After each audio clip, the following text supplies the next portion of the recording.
Good morning students. 5वां lesson पढ़ रहे थे हम लोकतंत्र के बारे में, जिसमें आपके 2 चीज़ें कंप्लीट हो गई है। एक तो अर्थ और परिभाषा। इसके बाद में मैंने आपको पढ़ाया था लोकतंत्र के रूप। अर्थ और परिभाषा मैंने पढ़ाया आपको कि ये जो शब्द है लोकतंत्र ये किससे बना हुआ है, जिसमें मैंने आपको बताया था डेमोक्रेसी का हिंदी रूपांतरण है। डेमोक्रेसी शब्द की उत्पत्ति ग्रीक भाषा के 2 शब्दों डेमोस और क्रेटिया से हुई है। डेमोस का अर्थ जनता और क्रेटिया का मतलब सत्ता या शासन होता है। इसके बाद ये परिभाषा बताई थी जो अब्राहम लिंकन के बताई थी, जनता के द्वारा और जनता के लिए किया गया शासन क्या कहलाता है, लोकतंत्र कहलाता है। इसके बाद मैंने आपको रूप बताए थे, इसके 4 रूप बताए थे, जिसमें पहला बताया था मैंने आपको राजनीतिक लोकतंत्र, दूसरा बताया था सामाजिक लोकतंत्र, इसके बाद में तीसरा बताया था आर्थिक लोकतंत्र और नंबर 4 बताया था मैंने आपको नैतिक लोकतंत्र। ये जो राजनीतिक था ये 2 प्रकार का था, एक तो था राज्य के रूप में और दूसरा शासन के रूप में। ठीक है, चारों मैंने आपको बता दिए थे। इसके बाद वो देखेंगे कि जो आज हम पढ़ेंगे, एक तो जो इसके सिद्धांत है उनके बारे में और इसके जो प्रकार है इसके बारे में। देखिए इसके सिद्धांत कौन कौन से हैं। तो लोकतंत्र के जो सिद्धांत हैं उन सिद्धांतों को हम मुख्य रूप से 5 भागों में डिवाइड करते हैं। लोकतंत्र के विभिन्न सिद्धांत।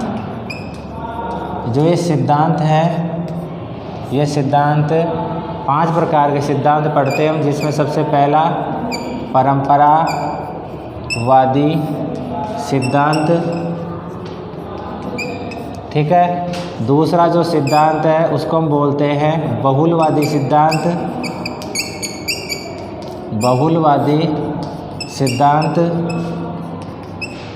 नंबर 3 पे सामाजिक, या अपन इसको वो भी बोल सकते हैं समाजवादी सिद्धांत। ठीक है, नंबर 4 पे अभिजातीय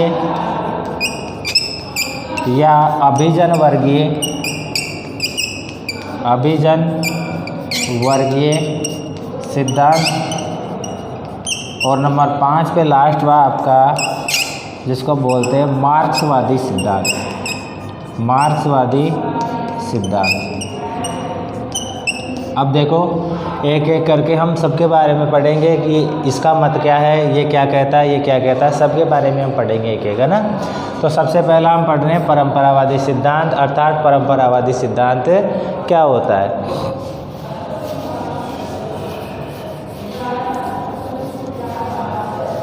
सबसे पहली बात है कि ये जो परंपरावादी सिद्धांत है ये प्राचीन सिद्धांत है। ठीक है, परंपरावादी का मतलब क्या होता है, प्राचीन सिद्धांत है, यानी कि ये पहले से ही प्रचलित है, कोई नवीन अवधारणा नहीं है। इसमें क्या होता है कि ये जो परंपरावादी सिद्धांत है ये क्या मानता है कि मनुष्य या मानव बुद्धिमान प्राणी होता है, बुद्धिमान प्राणी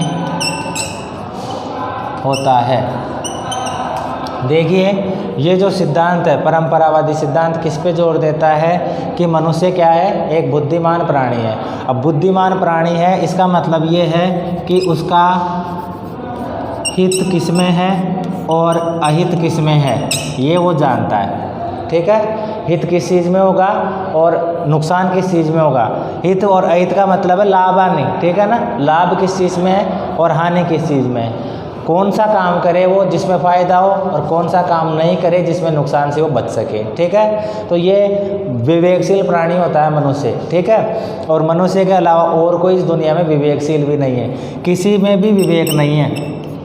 मनुष्य के अलावा ये जो विवेक होता है या जो चिंतन होता है, ये चिंतन मनुष्य को सबसे अलग प्राणी बनाता है। दुनिया में कोई भी नहीं है ऐसा जिसके पास में चिंतन हो, यानी कि जो सोच सके। हम बात करते हैं पशुओं की, तो पशुओं में चिंतन नहीं होता, ठीक है, पशुओं में विवेक नहीं होता, चिंतन नहीं होता। वो क्या है, मनुष्य के अनुसार ही चलते हैं पशु, ठीक है, या फिर वो स्वच्छंद चलते हैं, अपने आप चलेंगे, ठीक है। लेकिन मनुष्य क्या होगा, इस चिंतन के आधार पर चलेगा। अर्थात जब वो कोई भी काम करता है तो वो काम कौन सा करे, फ़ायदा किस में हो, नुकसान किस में हो, उसको ध्यान में रख के करेगा वो, ठीक है। तो सबसे पहली बात तो क्या हो गई कि मनुष्य क्या है, एक बुद्धिमान प्राणी है, उसमें विवेक होता है, उसमें हित और अहित समझने की भावना रहती है, ठीक है। इसके बाद में देखिए दूसरी चीज़,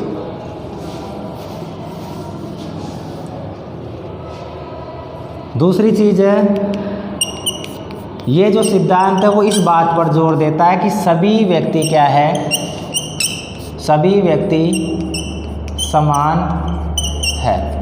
सभी व्यक्ति क्या है, समान है। इसका मतलब क्या हुआ भाई, इस दुनिया में जितने भी लोग रह रहे हैं ना, वो सभी एक जैसे ही है, समान है, ठीक है। उनकी शारीरिक संरचना एक जैसी है। ऐसा थोड़ी है कि भारत में तो 2 ही हाथ होते हैं, पाकिस्तान में जाओ 4 हाथ मिलेंगे आदमी के, ऐसा तो ही नहीं। क्योंकि मनुष्य की जो संरचना है, उसकी जो स्थिति है, उसका जो संगठन है वो एक जैसा होता है। पहली बात तो ये। दूसरी बात ये है कि समाज में रहने वाला प्रत्येक व्यक्ति समान है।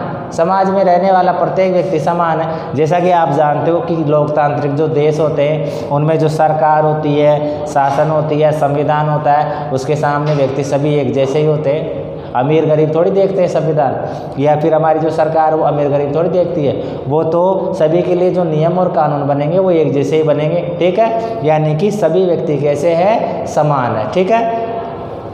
तीसरी जो चीज़ है, अर्थात ये जो सिद्धांत है ये किस चीज़ पर बल दे रहा है, तो ये जो सिद्धांत है ये व्यक्ति की जो स्वतंत्रता है, स्वतंत्रता व समानता का पक्षधर है। स्वतंत्रता और समानता का क्या है, ये पक्षधर है। अर्थात ये व्यक्ति को स्वतंत्र और समान जो स्थितियां हैं वो उपलब्ध करवाने के लिए प्रयासरत रहता है। ये जो सिद्धांत वो इस बात पर जोर देता है कि व्यक्तियों को स्वतंत्रता मिलनी चाहिए। अब देखो हमारी सरकार चलती है, अब सरकार का काम क्या है, व्यक्तियों को नियंत्रित करना, राज्य को नियंत्रित करना, ठीक है। या 2 चीज़ें होती है, एक तो नियंत्रित करती है और दूसरी सुविधाएं उपलब्ध कराती है, लोक कल्याणकारी योजनाएं चलाती है। तो ये जो सिद्धांत है वो ये कहता है कि व्यक्ति को जो स्वतंत्रता है ना, वो स्वतंत्रता भी मिलनी चाहिए सरकार के द्वारा। लेकिन स्वतंत्रता में क्या है कि ऐसा नहीं है बिल्कुल ही फ्री भी छोड़ दो आप, ऐसा नहीं, कुछ स्वतंत्रता उसको मिलनी चाहिए। जैसे विचार की स्वतंत्रता, अभिव्यक्ति की स्वतंत्रता, कहीं पर आने जाने की स्वतंत्रता, ये स्वतंत्रताएं होती है। तो ये क्या है, व्यक्ति को मिलनी आवश्यक है, ठीक है। इसके बाद में ये जो सिद्धांत है ये जोर देता है, नंबर 4 है, ये सिद्धांत जोड़ देता है निष्पक्ष न्यायपालिका हो, निष्पक्ष व स्वतंत्र न्यायपालिका, स्वतंत्र न्यायपालिका हो। ये इस बात पर जोर देता है ये सिद्धांत कि कोई भी देश है ना जिसकी शासन व्यवस्था चल रही है, उस देश में जो न्यायपालिका है ना वो निष्पक्ष होनी चाहिए। निष्पक्ष जानते हो ना, किसी का ना तो पक्ष लेना ना विपक्ष में होना, ठीक है। अर्थात जो यथार्थवादी दृष्टिकोण अपनाना, सीधा सीधा, मतलब जो जैसी स्थिति है ना उसी के अनुसार न्याय प्रदान करना। अगर कोई व्यक्ति गलत है तो उसे दोषी ठहराना, और कोई व्यक्ति निर्दोष है तो उसे छोड़ देना। ऐसा नहीं है कि पक्ष और विपक्ष कर रहे हैं। दूसरी बात, पक्ष और विपक्ष कब होता है, जैसे मान लो न्यायालय होता है, अब न्यायालय में न्याय प्रक्रिया चल रही है, लेकिन क्या होता है, जैसे मान लो कोई रिश्तेदार है, उसका केस आ गया, तो जो न्यायाधीश है वो पक्ष विपक्ष नहीं करना चाहिए। ऐसा नहीं है भाई ये तो अपना रिश्तेदार है इसको तो छोड़ देंगे, ऐसा कुछ भी नहीं होना चाहिए। जैसी नियमावली है, अर्थात जो संविधान में नियम कानून लिखे गए हैं उसके अनुसार वो न्याय मिलना चाहिए। अगर कोई व्यक्ति अपराधी है तो उसे सज़ा ज़रूर मिले, और कोई व्यक्ति अपराधी नहीं है तो उसे दोषी नहीं ठहराया जाए। ठीक है, इसको बोलते हैं निष्पक्ष न्यायपालिका। एक होती है स्वतंत्र न्यायपालिका। स्वतंत्र न्यायपालिका से आशय यह है कि जो हमारी न्यायपालिका है ना, वो सरकार से भिन्न होनी चाहिए। अर्थात जो व्यवस्थापिका होती है और जो कार्यपालिका होती है,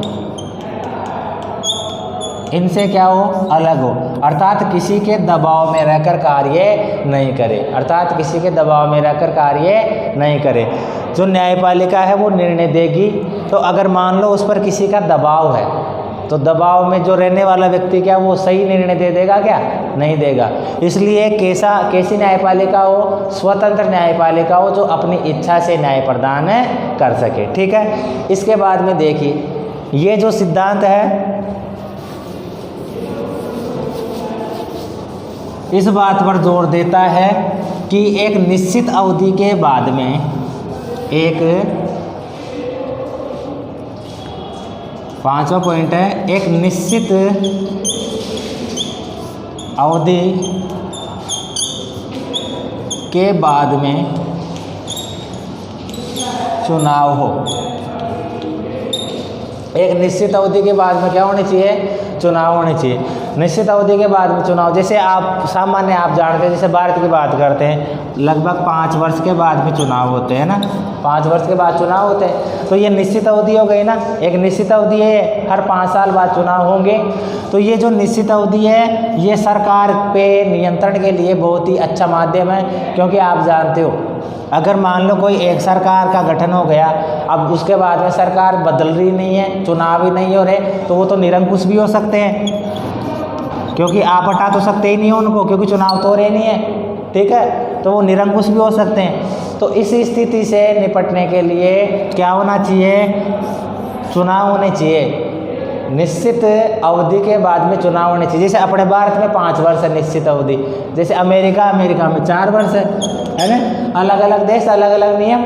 ठीक है, तो हमारे भारत में निश्चित 5 वर्ष बाद में क्या होते हैं? चुनाव होते हैं। उसके माध्यम से हम सरकार का गठन करते हैं, अपने प्रतिनिधियों का चुनाव कर लेते हैं। आप जानते ही हो प्रतिनिधियों का चुनाव किसके आधार पर होता है? 18 वर्ष या इससे अधिक आयु का, इससे अधिक आयु का कोई भी व्यक्ति है, इससे अधिक आयु का कोई भी व्यक्ति है तो उसे क्या मिल जाता है? वोट देने का अधिकार मिल जाता है। और वोट देने का जो अधिकार होता है उसे हम बोलते हैं वयस्क मताधिकार। क्या बोलते हैं उसे? वयस्क मताधिकार बोलते हैं। और इसके माध्यम से हम क्या कर लेते हैं? सरकार का गठन कर लेते हैं। ठीक है, क्लियर? ये 5 बिंदु पढ़ाए मैंने आपको परंपरावादी सिद्धांत में, क्लियर है सबको? अब इसके बाद में देखिए कि ये जो सिद्धांत है, ये सिद्धांत इस बात पर जोर देता है कि जो सरकार होती है ना,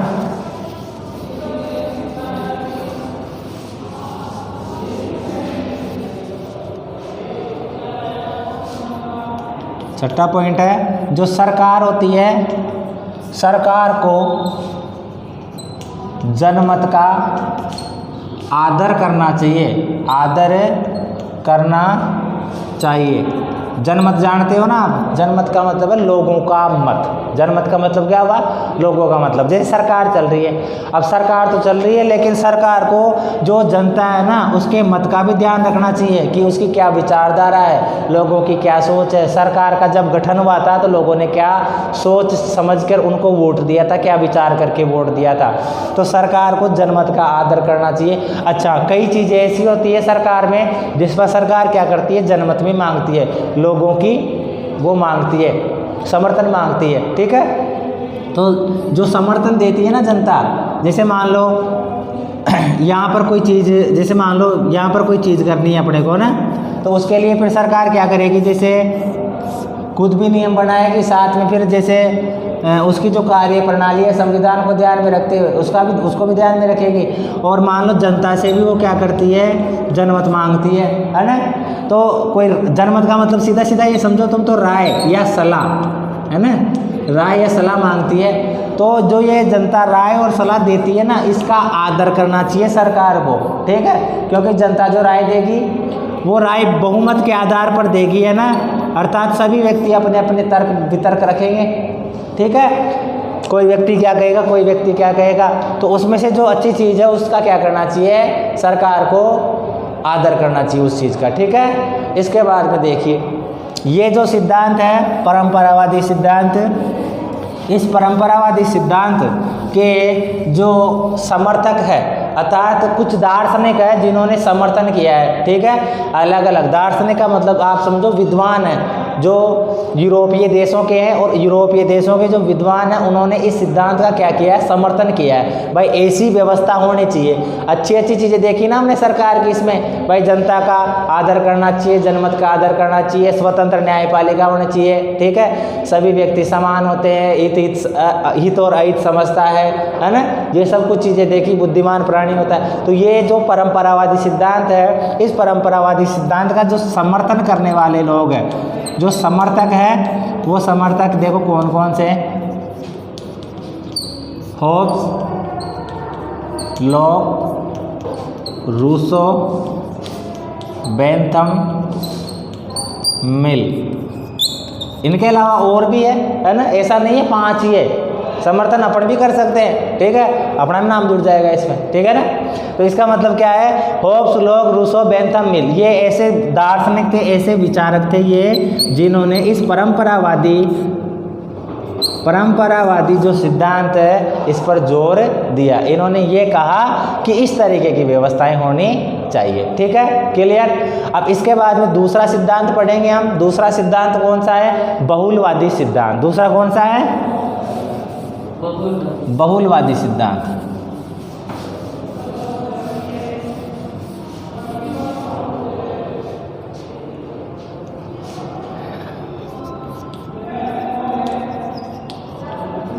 बहुलवादी सिद्धांत। अब देखो ये बहुलवादी सिद्धांत क्या होता है। बहुलवादी सिद्धांत, बहुल का मतलब जानते हो तुम, बहुलक तो जानते हो ना साइंस में, बहुलक मतलब एक से दूसरी संरचना जुड़ती जाती है। तो वैसे ही क्या है कि जो कोई भी देश है उस देश की जो शासन व्यवस्था है, जो सरकार है, वो किसी एक व्यक्ति में नहीं हो, एक व्यक्ति में नहीं हो। ठीक है, आप जानते हो एक व्यक्ति में होती है तो फिर क्या हो जाता है, मामला सब उल्टा हो जाता है, निरंकुश हो जाता है वो व्यक्ति। ठीक है, और अपनी मर्जी से शासन को चलाता है, तो वो क्या सही नहीं होता। तो एक व्यक्ति में शासन नहीं होना चाहिए, जबकि पूरे समुदाय के द्वारा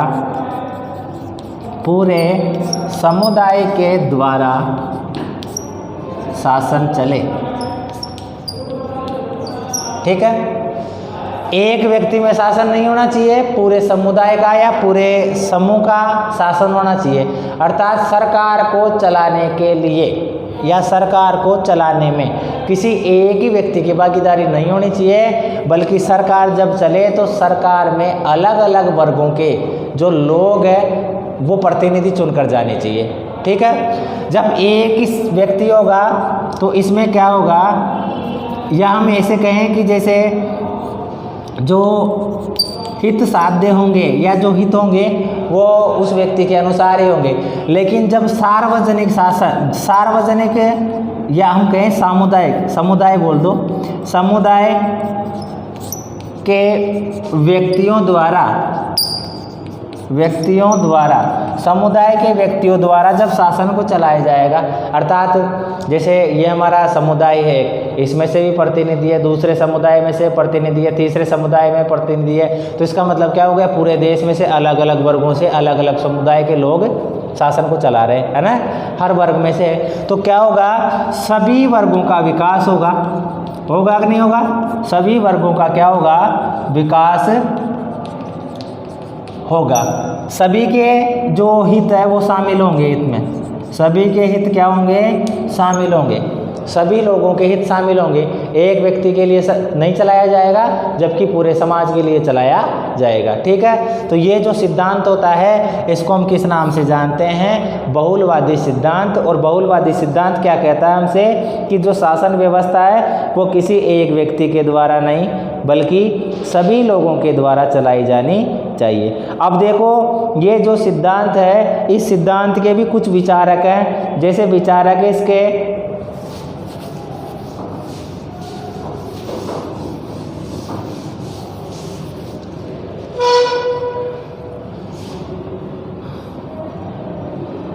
लॉस्की, इस एच लॉस्की बोलते हैं इसको, एच लॉस्की यानी हेराल्ड लॉस्की है ना। इसके बाद में है अर्नेस्ट बारकर, अर्नेस्ट बारकर। इसके बाद में है मिस फालेट, ठीक है। आप तो ज़्यादा से ज़्यादा दो विद्वानों के नाम याद रखना, ठीक है। जैसे परंपरावादी सिद्धांत के विचारक कौन कौन से हैं, किन्हीं दो विद्वानों के नाम बताओ या दो दार्शनिकों के नाम बताओ, दो के ही पूछेंगे, ठीक है। यहाँ पर भी आपसे जैसे एक क्वेश्चन आ गया, बहुलवादी सिद्धांत के दो विचारकों के नाम बताइए, तो आप कौन कौन से नाम याद रख लेना, लॉस्की, अर्नेस्ट बारकर, इसमें 4-5 नाम और है, 3-4 नाम और है, ठीक है। तो उनको देख सकते हो आप, लेकिन मुख्य रूप से आप दो नाम कोई से भी याद रख लो इनमें से, जैसे लॉस्की है या अर्नेस्ट बारकर है या फालेट है, ठीक है। तो इस तरीके से ये बहुलवादी सिद्धांत होता है। इसके बाद में हम तीसरा सिद्धांत पढ़ेंगे। तीसरा सिद्धांत है अभिजन वर्गीय सिद्धांत। तीसरा सिद्धांत कौन सा है, अभिजन वर्गीय सिद्धांत। अर्थात जो अभिजन वर्गीय सिद्धांत है वो क्या होता है, या अभिजन वर्गीय सिद्धांत किसे कहते हैं, ठीक है। अब देखो अभिजन वर्गीय सिद्धांत, ठीक है। अब देखिए जो तीसरा जो सिद्धांत है जिसका नाम था अभिजन वर्गीय सिद्धांत, अभिजन वर्गीय या दूसरा नाम है इसका अभिजातीय सिद्धांत, ये हम पढ़ेंगे, ठीक है।